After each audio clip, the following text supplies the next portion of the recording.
Welcome back sa ating FB page na Free Reviewers with Leonalyn at sa ating YouTube channel na Solving Math with Leonalyn. Dito na tayo finally sa Test 4. Abstract Reasoning 25 item ito. Pero kung napanood nyo to sa ating FB page na Free Reviewers with Leonalyn, ugaliing hintayin or tingnan yung comment section dito kasi lalagay ko yung link, yung kabuuan ng videong ito. Kasi sa FB page, yung number 1 lang ang sagutan natin. Then, yung the rest ay mapapanood nyo sa ating YouTube channel na Solving Math with Leonalyn. By the way, yung score ko dito, kasi bago ko ginawa yung video ito, bali, tinitest ko yung sarili ko. Yung score ko dito ay 23/25. Pero, yung talagang score ko ay 24/25. Paano naging 23 yung score ko instead na 24 naman talaga? Isa lang yung mistake ko. Pero yung pangalawang mistake ko, nagkamali lang ako sa letrang sinulat ko. Sabi ko, bakit iba yung sagot dito? Tapos tinignan ko na, ni-review ko. Hindi naman talaga mali yung sagot ko. Yung nasagot ko, bali ba? Pero iba lang kasi yung nasulat ko. Anyway, may mas mali tayong isa. At ipapaliwanag ko later kung anong item yung mali natin. Let's do number 1. Abstract reasoning pattern. Ang hanapin natin, pattern. Again, huwag kayong mag-memorize sa mismong sagot. Kundi tandaan kung paano ba natin hanapin yung mismong mga pattern dito. Yung unang box, pangalawang box, pangatlo, pang-apat. Bali, which figure completes the series? Ano yung next? Yung mga shaded dito, di ba? Yan ay triangle. Pagkasunod, dalawa na sila. Yan, hatiin natin. Dalawa na silang triangle. Ang next, tingnan natin ha, ganun natin ba? Tatlo na silang shaded na triangle. Tapos, dito naman, yung pareho ang sukat ng mga triangle, nagiging 4. So, dapat ang hanapin natin, 1, 2, 3, 4, dapat 5. Okay, pero bago yan, na 5, paikot ito. Paano bang naikot? So, ito yung original, ito yung una. Paikot ito counterclockwise. Kung maiikot ito, mapupunta dito sa corner. So, bali, dapat yung ganyan ba? Mapupunta dito sa kabila. So, ito yun siya. Therefore, ito yung original na triangle. Tapos, ito naman yung pangalawa, nadagdag na triangle. So, therefore, ang nadagdag ay nandun sa left side. Next. Kopyahin natin yan pero iikot natin counterclockwise. So, ito yon. Ito na yung dalawa. Ito na yung dalawang triangle. Now, ito naman yung nadagdag. Again, yung nadagdag ay nasa left side. Then, lahat ng yan, iikot ulit natin counterclockwise. So, ito yung dalawa. Okay? Ito na yung dalawa. Ang nadagdag, yung sa pangatlong nadagdag, now sa pang-apat, ito naman yung nadagdag sa pang-apat. Sana napapansin nyo yan, ha? So, ito yung nadagdag, nasa left side pa rin yung nadagdag. So, therefore, asahan natin, kung laging nasa left side yung dagdag, laging nasa left side yung madadagdag, laging nasa left side, again, laging nasa left side yung madadagdag. Therefore, asahan natin na yung next, okay, yung next, itong triangle, itong malaking triangle na to, iikot natin counterclockwise. So, asahan natin ganyan siya. Asahan natin ganyan. Dagdagan natin ng isang triangle. So, therefore, ito yung hanapin natin sa choices. At yan ay nasaan ba yan? At yan ay nasa letter D. Again, sana klaro nyo ito. Ganito ba? Yan yung original, tapos dagdagan lang natin ng isa pang triangle dito sa baba. So, kuhang-kuha naman yung itsura dito sa letter D. Next, number 2. And by the way, dito sa number 2, sa FB page, hanggang number 1 lang tayo. So, ang karugtong ay mapapanood nyo sa ating YouTube channel na Solving Math with Leonalyn. Now, which figure completes the series? Una sa lahat, klaro naman na merong isang square madadagdag kada next sa mismong mga boxes na ito. Pero yung nasa gitna, pansinin nyo lahat ng yan ay shaded. So wala tayong problema kasi sa choices, puro man yan shaded yung nasa gitna. Now, dito tayo sa mga, ano bang na-change dito? So lahat ng ito ay alternate siya. Alternate.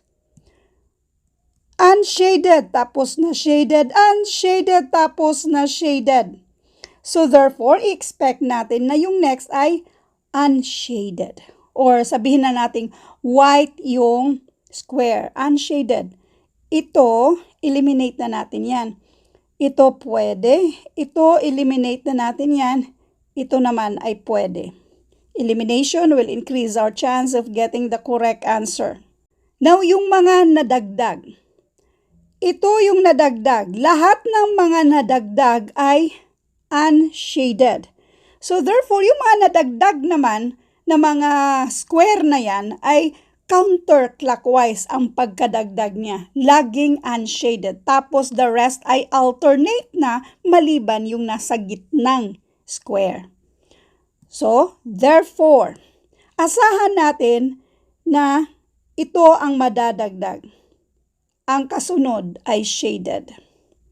Nasaan yan ay nasa choice letter B lang yan. So, therefore, ang sagot dito sa number 2 ay B. Next. Which figure completes the series?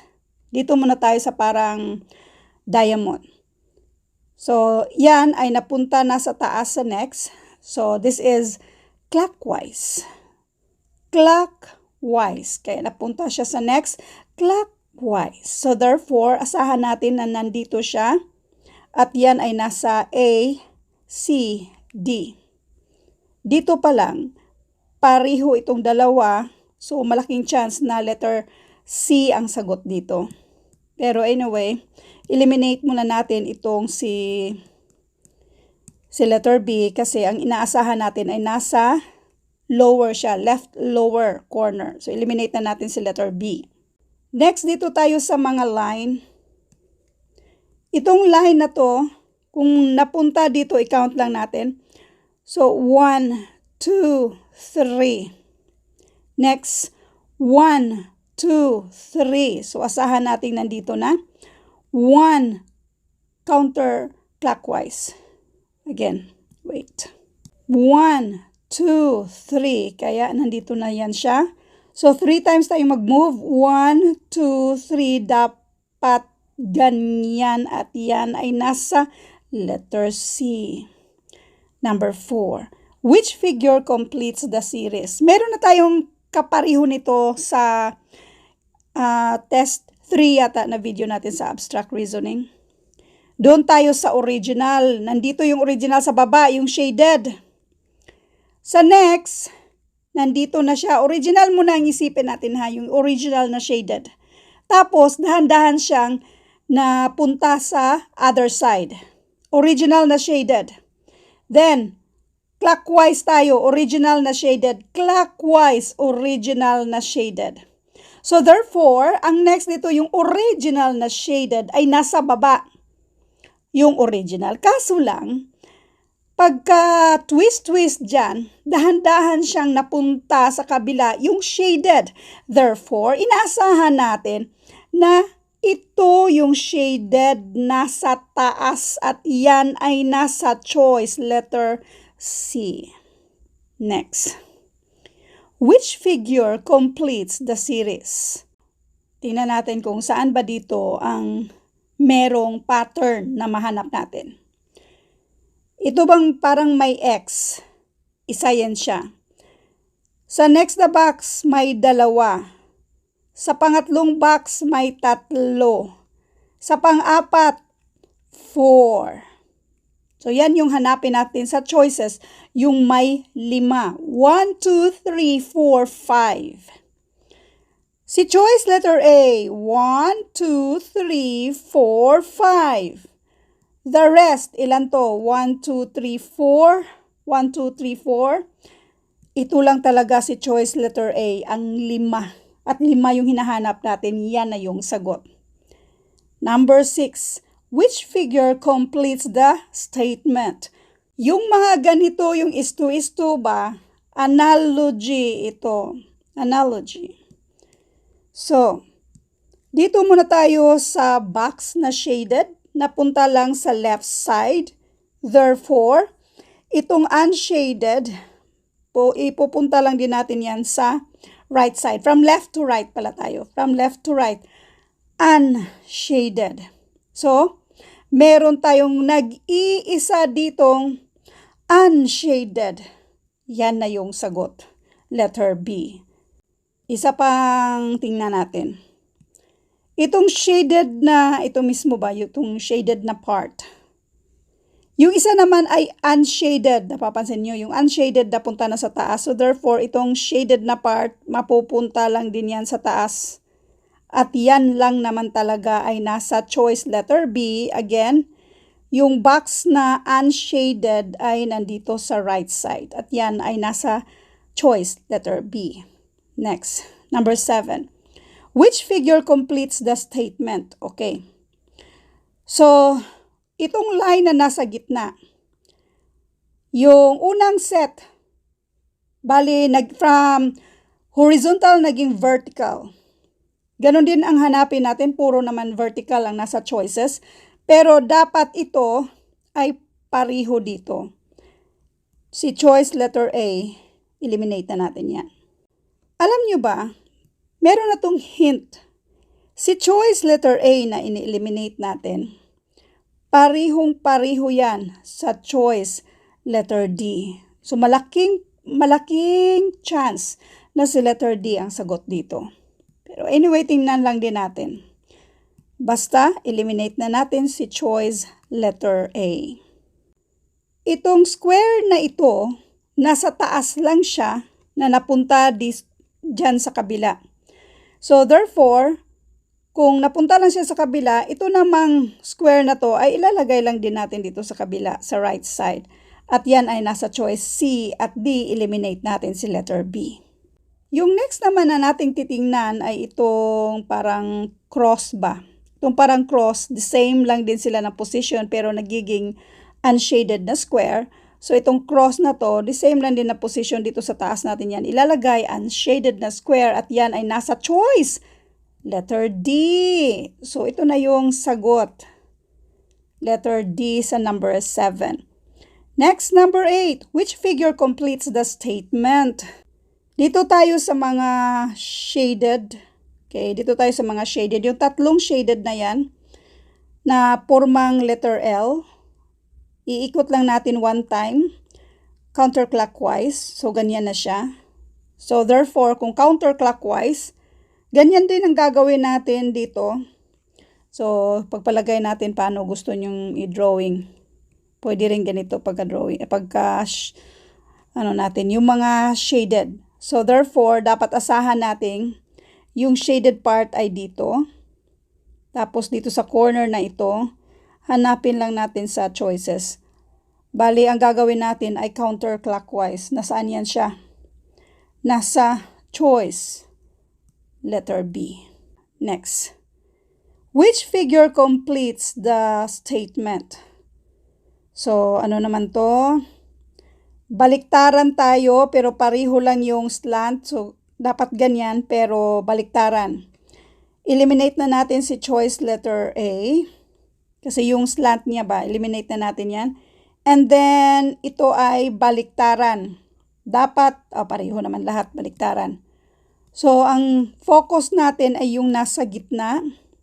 Itong parang letter L. At itong parang letter L na yan ay naka-face dito sa square na yan. So therefore, dapat doon siya naka-face.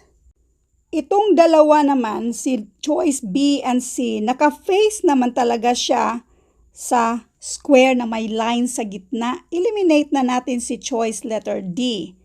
Now ngayon, obserbahan ng maayos. Obserbahan natin. Itong nasa, ito ba, klaro nyo ba? Yan. Yung line na nasa gitna, ganun na ganun din dito sa kabila. So therefore, kung dito naman sa isa, kung ganyan yung line, dapat, kung malipat siya dito, dapat ganun din yung line na nasa gitna. At yung nasa choices, ito lang si letter C ang ganyan. Diba iba man yung letter B. So therefore, ang sagot dito ay itong letter C. Ito na yung letter C, ang sagot sa number 9. Next, which figure completes the statement? Madali lang to, pareho lang to sa unang mga test, nasa test number 2 yata yon. Ito ay mga shaded part. Pagdating sa kabila, nasa gitna na pero nagiging unshaded. Ganon din naman dito sa isang mga unshaded, pagdating sa kabila, nagiging shaded. So therefore, kung ito ay unshaded, dapat ang nasa gitna ay mga shaded.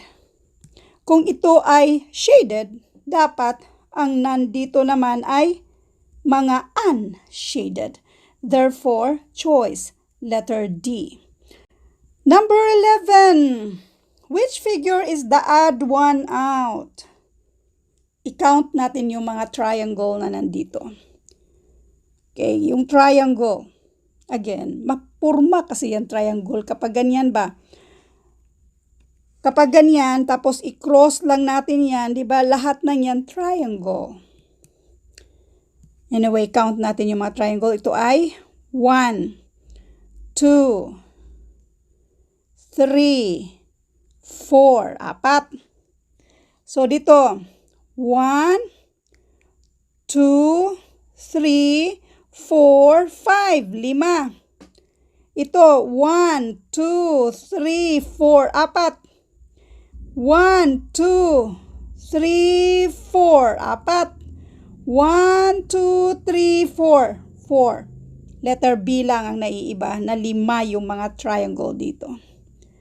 Next. Which figure is the odd one out? Hindi na tayo arrow. Yung isa, yung nauna, meron yung mga arrow-arrow. Kung naalala nyo, kung napanood nyo yung abstract reasoning tests, test number 3 yata yun, or test number 2, meron yung arrow-arrow. Ngayon, walang arrow. Paano na lang? So, itong mga, depende sa inyo kung doon kayo sa opposite, basta ang importante lang, makuha nyo yung pattern. At alin dyan yung naiiba. Okay? Depende lang sa inyo. Pwedeng ganito. Yung parihong nasa left.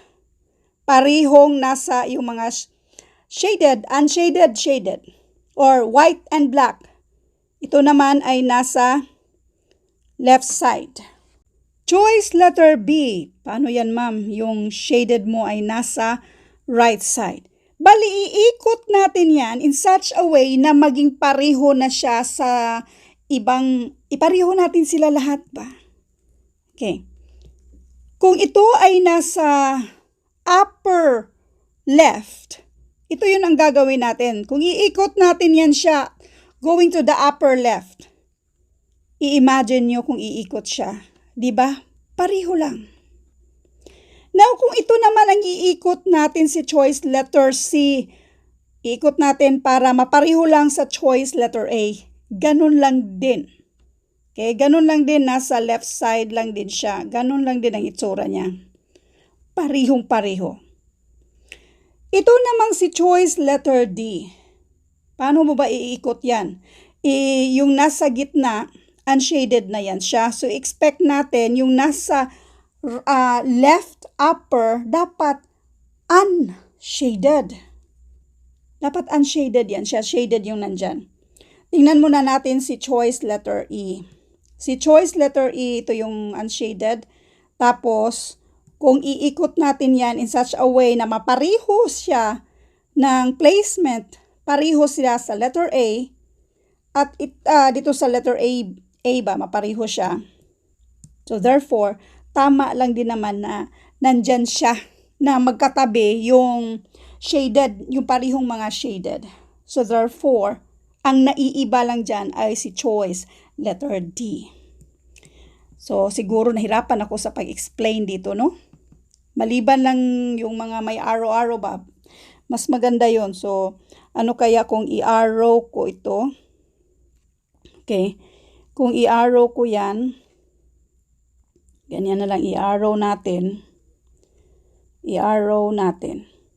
So, kung i-arrow natin yan papunta dyan, dapat ito yung left. So, ito yung left. Ito yung left kasi bali tayo yan. Tayo yan ba? So, kung tayo yan, ito yung left side niya.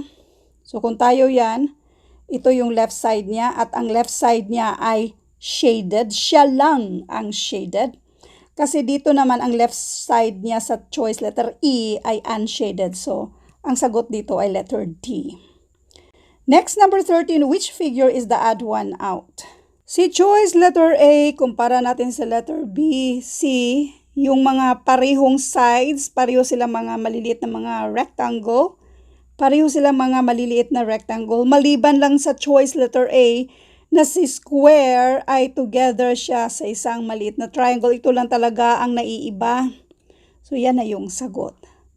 Okay, which figure is the odd one out? Number 14. Dito sa number 14, ito yung mali ko. Or, pwede namang may typo error siguro sa answer key. Or, ako talaga yung mali. Ang tanong, which figure is the odd one out? Lahat ng mga figures dyan, nung na-overlap sila, choice letter A, hindi pinakita yung line na yan. Obserbahan, walang linya. Obserbahan yung na-overlap dito na square, hindi mo makikita yung na-overlap. Next, ito namang dalawang triangle, hindi mo makikita yung na-overlap, yung line ng isang triangle. Ito naman si triangle over dito sa square, hindi mo makikita yung line ni square. Maliban sa choice letter E, na makikita mo ang line ng lahat ng mga figures na nandito. Kaya ito yung sinagot ko. Pero sa answer key dito, ang sagot ay letter D. Okay, tingnan lang natin, baka ito yung rason, bakit yan yung sagot. I-count natin yung mga sides. 8 lahat ng sides.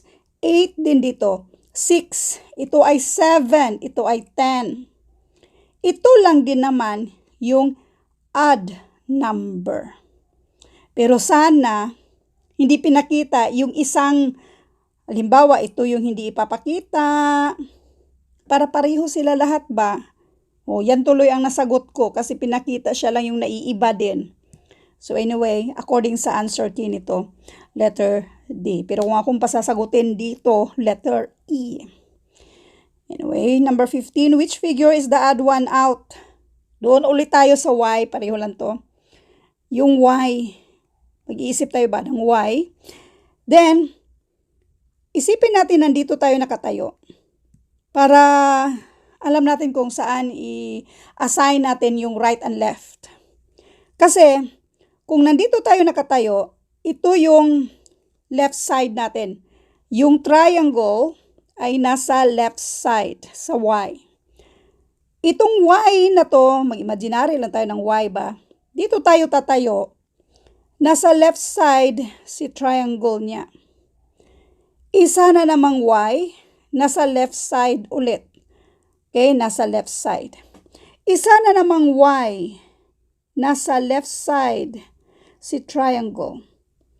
Isa na namang Y, pero dito, nasa right side, ito lang naiiba. Add 1 out. Letter E ang sagot sa number 15. Next, which figure completes the series? So, ito yung nagkamali lang ako ng sulat sa answer, sa pag-answer natin dito ba. Pero otherwise, tama naman yung sagot ko. Itong mga parihong shaded. Pagdating dito, pariho lang talaga sila lahat na shaded. So, kung hanap tayo ng mga parihong shaded, okay, kapag parihong shaded, shaded lang din lahat. So, doon tayo sa mga parihong shaded, nahin natin yan. At parihong shaded. Eliminate na natin si letter D. By the way, sa actual na exam ha, huwag niyong gawin itong ginawa ko. Dapat mas mabilis kayong maghanap ng mga pattern. Kaya practice lang ng practice. Sa actual na exam kasi oras yung kalaban niyo. So, maliban dito sa mga shaded, dapat alam niyo agad-agad yung pattern. Ganito pala. So, direkta ka. Halimbawa, ganito no, makita mo na kapag alternate, although pareho sila, kapag alternate naman ay unshaded, hanapin mo agad dito na. Automatic ka na. So, saan ba yung bali magkaiba? O katulad nito, magkaiba sila. Hanapin natin na dapat unshaded kasi yan yung pattern na nandyan. Unshaded. Unshaded. Eliminate mo na si letter A. Elimination will increase your chance of getting the correct answer. So, next. Doon naman tayo sa parihong unshaded. Kapag parihong unshaded, magiging shaded. Ito ay parihong unshaded, so dapat shaded ang sagot. Choice, letter B. Next, number 17. Which figure completes the series? So, meron tayong mga numbers of shaded, mga unshaded. Ano kayang pwede dito? Yung nasa gitnang square, pareho sila. Kapag pareho, mawawala dito. So, doon tayo sa mga ano kaya pwede. Kapag pareho, mawawala. So, kung pareho, mawawala. So, mayroon may isa pang walang kapareho. So, therefore, ito ay dapat wala. Eliminate na natin yan. Eliminate na natin si letter A.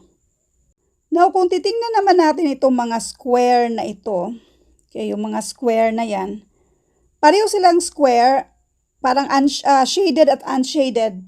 So, ang nandito sa kabila ay parang kinopya lang itong nasa gitna. So, ito, kinopya yung nasa gitna. So, ano bang gagawin natin sa next ay dapat kopyahin lang din yung nasa gitna. Hindi sila pareho, pero yung nasa gitna ang kopyahin natin. So, itong letter B at letter C, eliminate na natin itong si letter D.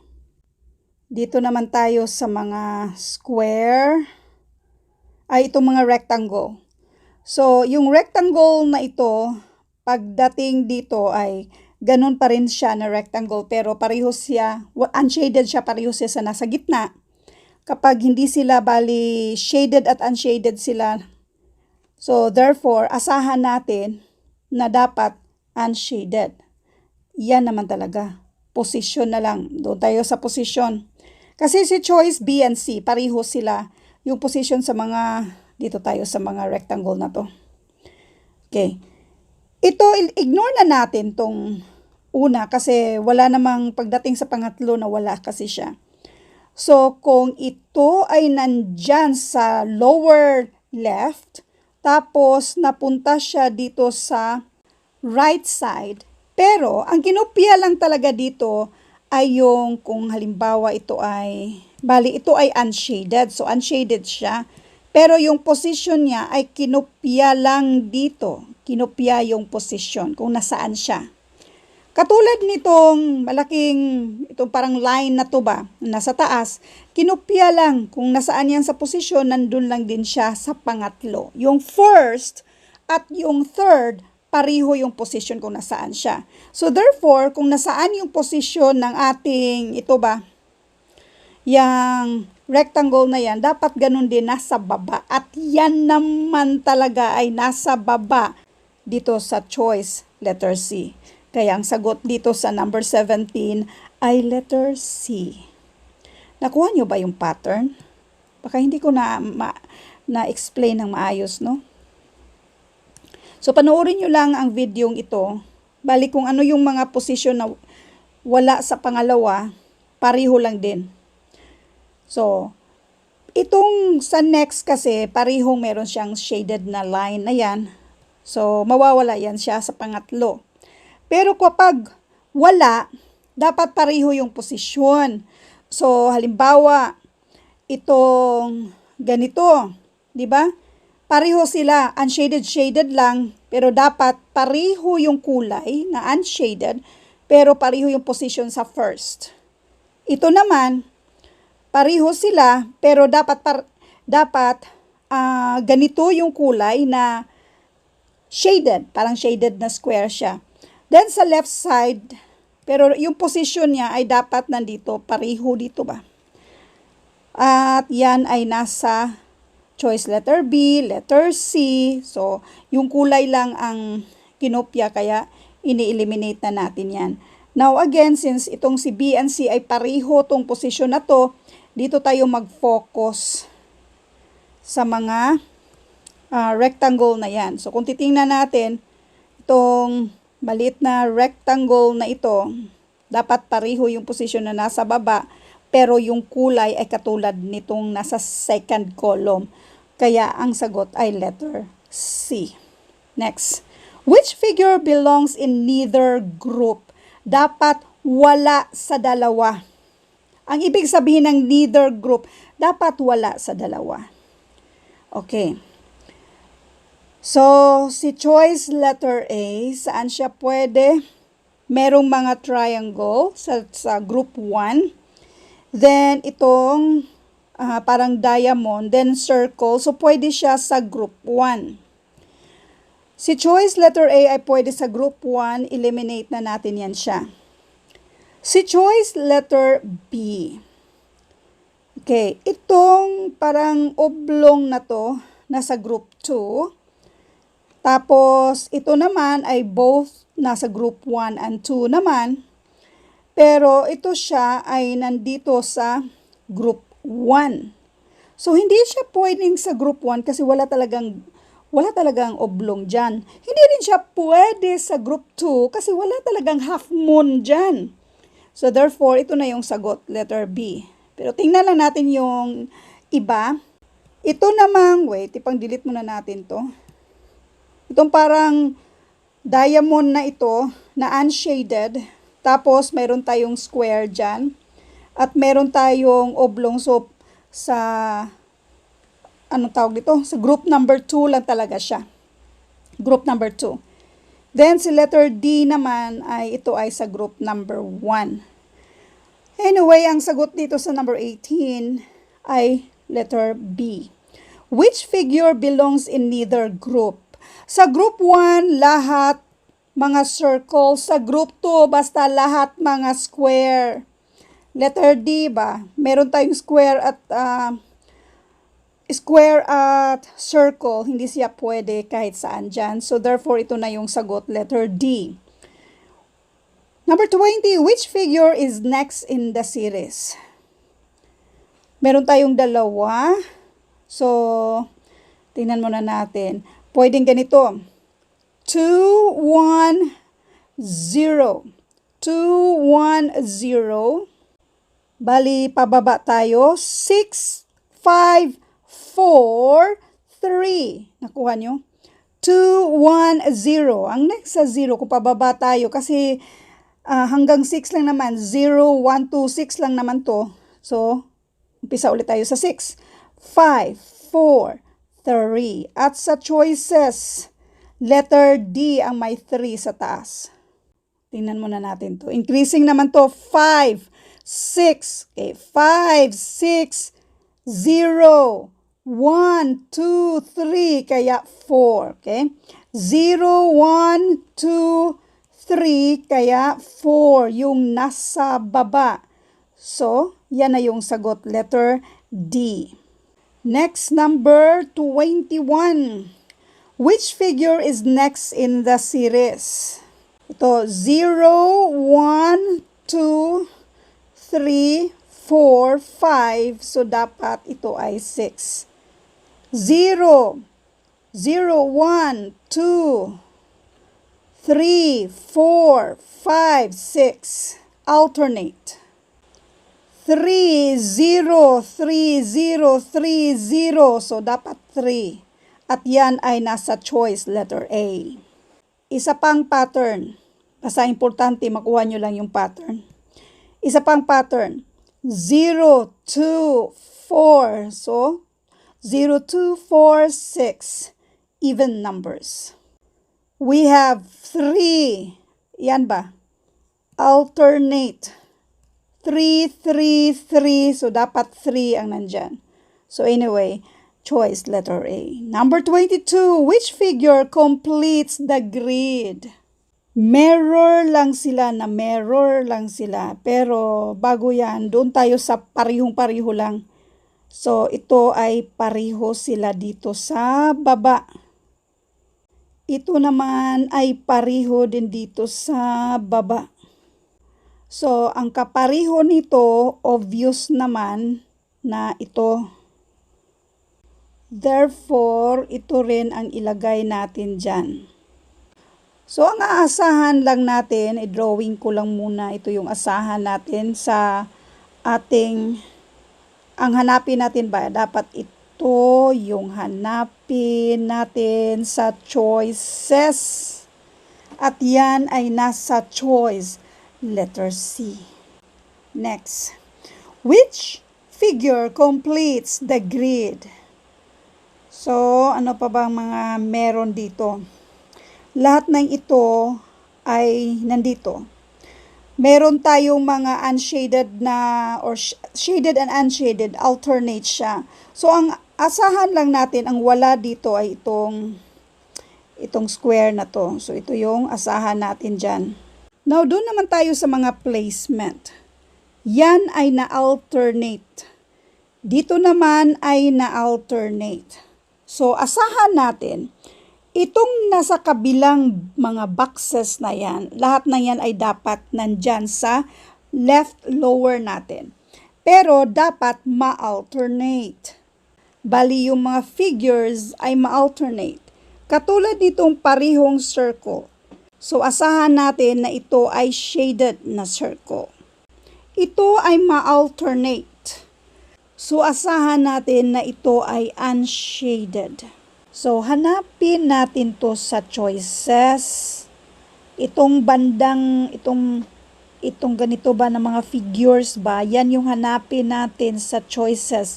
At yan naman talaga ay nasa choice, letter B. Kuhang-kuha ba? Choice, letter B. Next, which figure is the odd one out? Doon muna tayo sa mga number of shaded or mga unshaded. 1, 2, 3. 1, 2, 3. 1, 2, 3. 1, 2, 3. Maliban lang dito ba? Kay dalawa lang yung unshaded na yan. So, letter C. Which figure is the odd one out? Itong letter C. Number 25. Which figure is the odd one out? Ano naman kayang pwede dito? Lahat sila may mga circle-circle. Pero itong isa naman sa letter E, dalawa siya. Habang dalawa siya, may malaking dalawang square naman sa choice letter A. So, hanapin natin yung tipong obvious na pwede ba, significant. Dito tayo sa mga dalawang mga square. Yung dalawang mga square, pariho sila lahat sila meron. Pero, yung dalawang square, yung line na nasa loob, pariho. Yung line na nasa loob, dito sa choice letter C, pariho. Yung pagkaslant niya ay pariho. Yung pagkaslant ay pariho. Maliban sa choice letter B, hindi sila pariho. Ang pagkaslant, hindi siya pariho. So, ito na yung add one out natin. Thank you for watching and all I hope na meron kayong natutunan sa video ito. Kung meron kayong mga tanong, pwede kayong mag-message sa ating FB page na Free Reviewers with Leonalyn. Pwede kayong mag-message dito kung meron kayong mga tanong or kung anong mga inquiries ninyo, lalo na sa mga online review natin. Thank you for watching and all I hope na meron talaga kayong natutunan sa ating mga videos. Thank you and God bless.